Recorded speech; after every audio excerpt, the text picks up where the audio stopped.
Hi ನಮಸ್ಕಾರ ಎಲ್ರಿಗೂ welcome to my channel Vijju's tasty food. ನಾನು ಇವತ್ತು ಮಾವಿನಕಾಯಿ ಚಿತ್ರಾನ್ನ ಮಾಡತ್ತೀನಿ. ತುಂಬ ರುಚಿಯಾಗಿರುತ್ತೆ, ಅಷ್ಟೇ ಸುಲಭವಾಗಿ ಕೂಡ ನಾವು ಮಾಡ್ಕೋಬೋದು. ಇದು ಮಾವಿನಕಾಯಿ ಸೀಸನ್ ಆಗಿರೋದ್ರಿಂದ ನಾನಿಲ್ಲಿ ಮಾವಿನಕಾಯಿ ಚಿತ್ರಾನ್ನವನ್ನು ಮಾಡತ್ತೀನಿ. ನಾನಿಲ್ಲಿ ಅರ್ಧ ಮಾವಿನಕಾಯಿಯನ್ನು ತುರಿದಿಟ್ಕೊಂಡೀನಿ, 1 ಕಪ್ ಆಗುವಷ್ಟು. 1 ಕಪ್ ಅಕ್ಕಿಯನ್ನು ಅನ್ನವನ್ನು ಮಾಡಿಟ್ಕೊಂಡೀನಿ.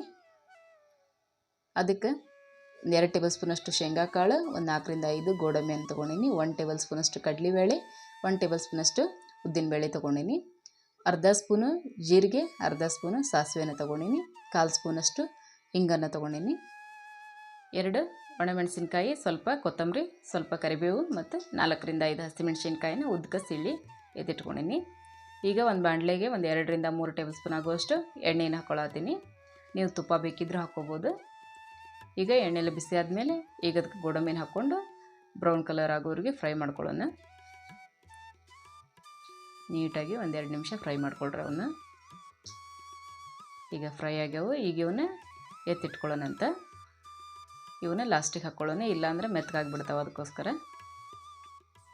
ಈಗ ಅದಕ್ಕೆ 2 ಟೇಬಲ್ ಸ್ಪೂನಷ್ಟು ಶೇಂಗಾ ಕಾಳು ಇಟ್ಕೊಂಡಿದ್ವಲ್ಲ ಅವನ್ನ ಹಾಕ್ಕೊಂಡು ಫ್ರೈ ಮಾಡ್ಕೊಳ್ಳೋಣ. ಶೇಂಗಾ ಕಾಳು ಚಟಪಟ ಅಂತ ಸಿಡಿದ ಮೇಲೆ ಈಗ ಅವನ್ನ ಎತ್ತಿಟ್ಕೊಳ್ಳೋಣಂತ. ಈಗ ಶೇಂಗಾ ಕಾಳು ನೀಟಾಗಿ ಫ್ರೈ ಆಗ್ಯಾವು. ಈಗ ಅವನ್ನ ತೆಗೆದು ಎತ್ತಿಟ್ಕೊಳತ್ತೀನಿ. ಈಗ ಅದ ಎಣ್ಣೆಗೆ 1 ಟೇಬಲ್ ಸ್ಪೂನಷ್ಟು ಕಡಲೆಬೇಳೆ, 1 ಟೇಬಲ್ ಸ್ಪೂನಷ್ಟು ಉದ್ದಿನಬೇಳೆನ ಹಾಕ್ಕೊಂಡು ಫ್ರೈ ಮಾಡ್ಕೊಳ್ಳೋಣ. ಈಗ ಇವು 1-2 ನಿಮಿಷ ಫ್ರೈ ಆಗಲಿ. ಫ್ರೈ ಆದಮೇಲೆ ಈಗ ಇದಕ್ಕೆ ಸಾಸಿವೆ ಮತ್ತು ಜೀರಿಗೆನ ಹಾಕ್ಕೊಳತ್ತೀನಿ. ನಾನಿಲ್ಲಿ ಅರ್ಧ ಸ್ಪೂನು ಸಾಸಿವೆ, ಅರ್ಧ ಸ್ಪೂನು ಜೀರಿಗೆಯನ್ನು ತೊಗೊಂಡೀನಿ. ಈಗ ಇವನ್ನ ಫ್ರೈ ಮಾಡ್ಕೊಳ್ಳೋಣ. ಈಗ ಇದಕ್ಕೆ 1-2 ಒಣಮೆಣಸಿನ್ಕಾಯಿನ ಹಾಕ್ಕೊಳತ್ತೀನಿ. ಅದಕ್ಕೆ ಹಸಿಮೆಣ್ಸಿನ್ಕಾಯಿ ಮತ್ತು ಕರಿಬೇವನ್ನ ಹಾಕ್ಕೊಳ್ಳೋಣಂತ. ಹಸಿಮೆಣ್ಸಿನ್ಕಾಯಿ ಎಲ್ಲ ನೀಟಾಗಿ ಫ್ರೈ ಆಗಬೇಕು, ಅಲ್ಲಿವರೆಗೆ 1-2 ನಿಮಿಷ ಫ್ರೈ ಮಾಡ್ಕೊಳ್ಳೋಣಂತ. ಈಗ ಅದಕ್ಕೆ ಸ್ವಲ್ಪ ಇಂಗನ್ನು ಹಾಕ್ಕೊಳ್ಳೋಣ. ಈಗ ಇದೆಲ್ಲ ಫ್ರೈ ಆದಮೇಲೆ ಈಗ ಇದಕ್ಕೆ ಇಂಗನ್ನು ಹಾಕ್ಕೊಳತ್ತೀನಿ. ನಾನಿಲ್ಲಿ 1/4 ಸ್ಪೂನಷ್ಟು ಇಂಗನ್ನು ಹಾಕ್ಕೊಂಡೀನಿ. ಈಗ ಇದೆಲ್ಲ ಸರಿಯಾಗಿ ಫ್ರೈ ಆದಮೇಲೆ ಈಗ ಮಾವಿನಕಾಯಿ ತುರಿನ ಹಾಕ್ಕೊಳತ್ತೀನಿ. ನಾನಿಲ್ಲಿ 1 ಕಪ್ ಮಾವಿನಕಾಯಿ ತುರಿಯನ್ನು ತೊಗೊಂಡೀನಿ. ಈಗ ಇದನ್ನು ಸರಿಯಾಗಿ ಮಿಕ್ಸ್ ಮಾಡ್ಕೊಳ್ಳೋಣಂತ. ಈಗ ಇದೆಲ್ಲ ಸರಿಯಾಗಿ ಮಿಕ್ಸ್ ಆಗಲಿ. ನಾನಿಲ್ಲಿ 1 ಕಪ್ ಅಕ್ಕಿಗೆ 1 ಕಪ್ ಮಾವಿನಕಾಯಿ ತುರಿಯನ್ನು ತೊಗೊಂಡೀನಿ. ನೀವು ಹುಳಿ ಜಾಸ್ತಿ ತಿನ್ನೋರಿದ್ರೆ ಮಾವಿನಕಾಯಿನ ಜಾಸ್ತಿ ಆದರೂ ತೊಗೋಬೋದು. ಇಲ್ಲಿ ಮೀಡಿಯಮ್ ಹದದೊಳಗೆ ನಾನಿಲ್ಲಿ 1 ಕಪ್ ಅಕ್ಕಿಗೆ 1 ಕಪ್ ಮಾವಿನಕಾಯಿ ತುರಿಯನ್ನು ತೊಗೊಂಡೀನಿ. ಈಗ ಅದಕ್ಕೆ ರುಚಿಗೆ ತಕ್ಕಷ್ಟು ಉಪ್ಪನ್ನು ಹಾಕ್ಕೊಳತ್ತೀನಿ. ನಾ ಇಲ್ಲಿ 1 ಸ್ಪೂನ್ ಉಪ್ಪನ್ನು ಸೇರಿಸ್ಕೊಂಡೀನಿ. 1/4 ಸ್ಪೂನ್ಗಿಂತ ಕಡಿಮೆ ಅರಿಶಿನ ಪುಡಿನ ಸೇರಿಸ್ಕೊಂಡೀನಿ. ನೀವು ಬೇಕಿದ್ರೆ ಕಲರ್ ಜಾಸ್ತಿ ಬೇಕಿದ್ರೆ 1/4 ಸ್ಪೂನ್ ಅರಿಶಿನ ಪುಡಿ ಆದ್ರೆ ಸೇರಿಸ್ಕೋಬೋದು. ನಾನಿಲ್ಲಿ ಮಾಡೋದು ಲೆಮನ್ ಕಲರ್ ಬರುತ್ತೆ, ಅದಕ್ಕೋಸ್ಕರ ನಾನಿಲ್ಲಿ 1/4 ಸ್ಪೂನ್ಗಿನ ಕಡಿಮೆ ಅರಿಶಿನ ಪುಡಿನ ಸೇರಿಸ್ಕೊಂಡೀನಿ.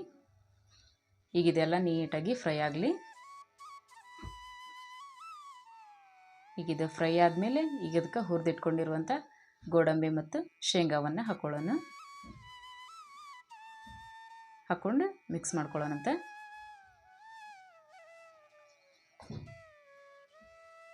ಈಗ ಅದಕ್ಕೆ ಅದೆಲ್ಲ ಮಿಕ್ಸ್ ಆದಮೇಲೆ ಈಗ ಅನ್ನವನ್ನು ಸೇರಿಸ್ಕೊಳತ್ತೀನಿ. ಅನ್ನವನ್ನು ಸೇರಿಸ್ಕೊಂಡು ಸರಿಯಾಗಿ ಮಿಕ್ಸ್ ಮಾಡ್ಕೊಳ್ಳೋಣ.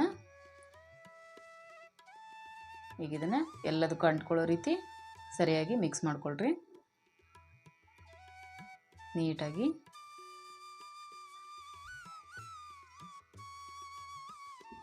ಈಗ ಇದೆಲ್ಲ ಸರಿಯಾಗಿ ಮಿಕ್ಸ್ ಆಗೈತಿ. ಈಗ ಇದನ್ನು 1-2 ನಿಮಿಷ ಹೈ ಫ್ಲೇಮ್ ಒಳಗನ ಇದನ್ನು ಫ್ರೈ ಮಾಡ್ಕೊಳ್ಳೋಣ ರೈಸನ್ನು. ಈಗ ಇದೆಲ್ಲ ಫ್ರೈ ಆದಮೇಲೆ ಈಗ ಇದಕ್ಕೆ ಲಾಸ್ಟಿಗೆ ಕೊತ್ತಂಬರಿ ಸೊಪ್ಪನ್ನು ಹಾಕ್ಕೊಳತ್ತೀನಿ. ಹಾಕ್ಕೊಂಡು 1-2 ನಿಮಿಷ ಫ್ರೈ ಮಾಡ್ಕೊಳ್ಳೋಣಂತ.